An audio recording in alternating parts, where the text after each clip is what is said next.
¿Qué tal? Buen día, vamos a iniciar con nuestra clase de Laboratorio de Química, Toxicología y Hematología. En esta sesión vamos a ver factores que modifican la toxicidad de un agente químico. En estos factores tenemos la dosis, la capacidad de atravesar membranas biológicas, la sensibilidad del receptor, y estos factores pues influyen sobre la toxicidad.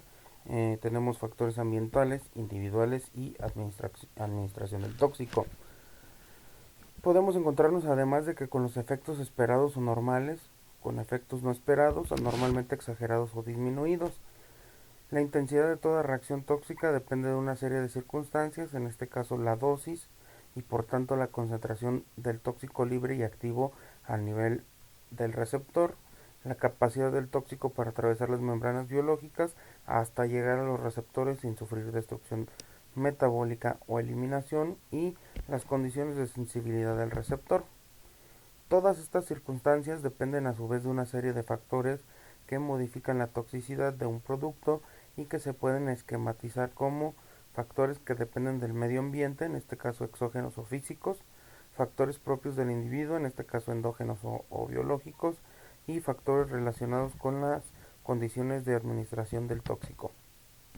En este caso, pues a lo que aquí nos comenta, lo que nos indica es que para que un tóxico se vea afectado, por ejemplo, nos dice factores que modifican la toxicidad.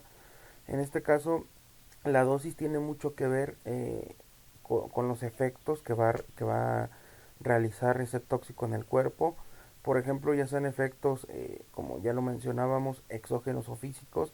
En este caso, pues, cómo se encuentra conformada la sustancia, o por ejemplo, cómo está el clima y si este puede llegar a modificar la toxicidad del elemento, o por ejemplo, factores endógenos del individuo, como por ejemplo que tenga un alto nivel de circulación o un metabolismo muy rápido que alcance a procesar de manera más rápida el químico. Entonces todo esto va a influenciar para que el tóxico tenga ciertos efectos o cambie o llegue a modificar sus cambios en el cuerpo. Y tenemos también lo que son los tipos de intoxicación. Existen dos tipos de intoxicaciones, que es la aguda y la crónica. La aguda va a ser consumiendo de una sola vez una cantidad de sustancia suficiente para desarrollar una patología o enfermedad. En este caso solo ingieres, como aquí lo dice, una sola vez la sustancia y pues va a generar ciertos daños, cierta intoxicación. Y en la intoxicación crónica se va dando en cantidades mínimas de sustancias tóxicas que se acumulan más rápido de lo que el organismo puede eliminarlas. Por ejemplo, un envenenamiento con arsénico. Si te tomas una dosis de arsénico, no te va a dar una intoxicación aguda. Tu cuerpo quizás lo alcanza a ir digiriendo poco a poco. Pero si diario te están dando, estás ingiriendo arsénico, va a llegar un momento en el que tu cuerpo ya no lo va a alcanzar a eliminar y va a generar efectos pues de enfermedades o intoxicaciones ya crónicas en las cuales ya va a ser muy difícil trabajar e inclusive esto pues te puede orillar a perder la vida. Vamos con algunos de los venenos más comunes. En este caso tenemos venenos químicos, corrosivos o cáusticos. Son todos aquellos ácidos y alcalinos, tanto orgánicos como inorgánicos, que poseen acción nociva local y general. ¿Qué quiere decir esto? Que actúan solamente en algunos órganos diana o en alguna parte del cuerpo, y algunos otros que actúan de manera general o en todo el cuerpo. Y estos pueden provocar necrosis o esteras de tejidos. Los más característicos son ácido clorhídrico, sulfúrico, acético, oxálicos, fenoles, lejías, etcétera. Vamos a ver, por ejemplo, gases, variedades de gases. Tenemos los gases irritantes, aquellos que, como su nombre lo dice, irritan principalmente las mucosas orofaringeas, las conjuntivales, las traqueales, las bronquiales y las alveolares. Tenemos las asfixiantes. En este caso tiene el gas un efecto sobre el sistema respiratorio o las vías aéreas. En este caso las empieza a irritar de tal manera que causa una obstrucción o el cierre, por ejemplo, de lo que es la tráquea de lo que es las nasofaringes y las orofaringes, y esto ocasiona que uno se sienta asfixiado, que uno se sienta que le falta el aire. También tenemos gases bélicos, en este caso como ejemplos tenemos el gas mostaza, tenemos la lewisita y otros gases que se utilizan principalmente en guerras o en batallas eh, bélicas, por eso se les conoce así como gases bélicos. Vamos ahora con los minerales, son causa de importantes y frecuentes intoxicaciones profesionales y accidentales. En otro tiempo lo fueron de asesinatos y suicidios. Dan lugar a intensas lesiones celulares por bloqueo de las enzimas de oxirreducción. Algunos de los ejemplos de minerales que tenemos aquí bastante tóxicos o muy comunes son el plomo, el cadmio y el arsénico, que ya se los había comentado. El arsénico es el anhídrido arsenioso, muy extendido en la industria, es causa de intoxicaciones accidentales. Los compuestos orgánicos con toxicidad mucho menor que los inorgánicos se han empleado en terapéutica, siendo causa a veces de intoxicación por medicamentos.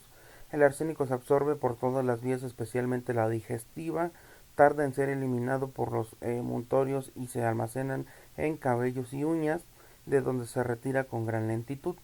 La intoxicación aguda cursa con intensa gastroenteritis y lesiones hepatorrenales. En este caso va a afectar lo que son el sistema digestivo y lo que es el hígado y los riñones. La intoxicación crónica evoluciona con melanodermia, hiperkeratosis, quiere decir que va a haber mucha producción de queratina. Son típicos en esta los trastornos neurológicos tales como polineuritis, alteraciones de la sensibilidad y parálisis. Tenemos también el mercurio, el bicloruro de mercurio o sublimado corrosivo y el oxicianuro de mercurio han sido muy empleados para antisépticos de acción local. El cloruro mercurioso o calomelano, empleado como laxante, puede convertirse en sublimado por acción de los alcalinos y cloruros del organismo. Los derivados orgánicos se utilizan como diuréticos y tienen reducida toxicidad. El mercurio empleado en la industria es causa de envenenamiento por mercurio en el trabajo, penetra por vía respiratoria, en este caso en forma de vapores o sales, eh, y digestiva. Muchas de sus sales son fuertemente cáusticas y actúan como tales en los lugares de contacto.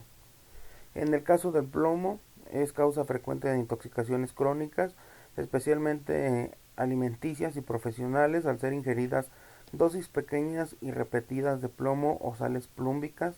En la industria está muy extendido su uso, produciéndose frecuentes intoxicaciones profesionales. Se absorbe además de por la vía digestiva aludida, por mucosas, piel y pulmón. El trabajador debe evitar el contacto mano-boca, por lo que comerá, por lo que no debe comer ni fumar sin un previo aseo de las manos. La intoxicación crónica, en este caso saturnismo, de lugar a polineuritis con parálisis de la mano, anemia, dolores abdominales importantes, cólico saturnino y estreñimiento. En el reborde de enzimas aparece una coloración azulada llamada ribete de Burton. Vamos con el benzol o benceno. Este es empleado en la industria del calzado, goma, colorantes, barnices, tintorerías, etcétera. Produce una anemia importante al inhibir la formación de los hematíes por parte de la médula. Puede transcurrir varios años entre la intoxicación y la aparición de la anemia aplástica. Tenemos el alcohol metílico, es el metanol o alcohol de madera. Se emplea como disolvente de resinas, plásticos, grasas y colorantes, y fraudulentamente en la preparación de licores. Su toxicidad es grande, actuando sobre el sistema nervioso, excitación y depresión, y sobre la retina hasta la producción de una ceguera total. Tenemos el tetracloruro de carbono, buen disolvente empleado en productos de limpieza, extintores de fuego, insecticidas, industria textil, etcétera. La intoxicación aguda más frecuente cursa con cefalalgia, tos hipotensión y coma. La necrosis de hígado conduce rápidamente a la muerte. Tenemos el sulfuro de carbono, también es un buen disolvente y se emplea en la fabricación de las fibras textiles artificiales, como la viscosa y el rayón. Los trastornos que origina son nerviosos, polineuritis, ataxia, pérdida de visión por neuritis y por neuritis óptica. Y también tenemos los barbitúricos, muy empleados con fines criminales, deprimen la actividad del tronco y corteza cerebral hasta la parálisis respiratoria y circulatoria. El intoxicado llega a un estado de coma profundo con ausencia de reflejos y colapso circulatorio. También tenemos la morfina, es uno de los 20 alcaloides del opio con más alta concentración y mayor capacidad tóxica. Sus efectos nocivos no se distinguen de los causados por el opio. Estimula en primer lugar los centros cerebrales, euforia, sigue después una sedación y analgesia. Si la dosis es alta, se efectúa bulbo y centros cerebrales con sopor, coma, miosis o estrechamiento pupilar, arritmias respiratorias, colapsos y parálisis respiratorio y circulatorio. También tenemos los pesticidas que comprende este grupo las sustancias utilizadas para hacer frente a las plagas que pueden afectar a los seres vivos y a las plantas. Son estos los insecticidas, fungicidas, raticidas y herbicidas. La intoxicación suele ser consecuencia de errores cometidos en su fabricación y envasado o de imprudencia por parte de las personas que lo manejan. Aquí viene también una parte que es de alimentos venenosos. En ocasiones las sustancias químicas empleadas en la conservación y antisepsia de los alimentos, los metales del envasado, los insecticidas contaminantes de los mismos, son otras tantas causas de intoxicación actuando como verdaderos venenos. Otras veces los alimentos en vías de descomposición orgánica con liberación de tomainas o aminas diversas, por ejemplo putrescina y cadaverina, son venenosos. Si bien en la actualidad se piensa que el efecto nocivo de tales sustancias es más bien consecuencia de procesos con base alérgica e infecciosa, algunos alimentos vegetales son tóxicos, como los frutos que contienen ácido cianhídrico, huesos de almendras amargas, melocotón o nísperos. Las plantas en germinación pueden originar gastroenteritis debido al alcaloide solamina.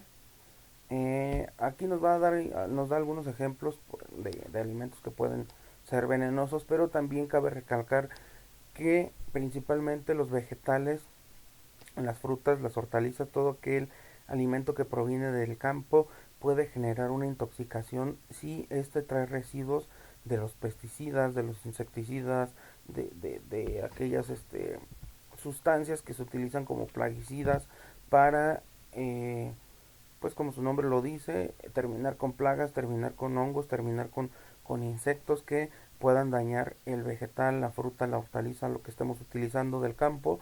Entonces hay que lavarlos bien, hay que trabajarlos con delicadeza para pues no tener algún envenenamiento por esta situación. Hasta aquí nuestra clase, espero que quede claro. Si hay alguna duda quedo a sus órdenes, que tengan un excelente día. Saludos a todos.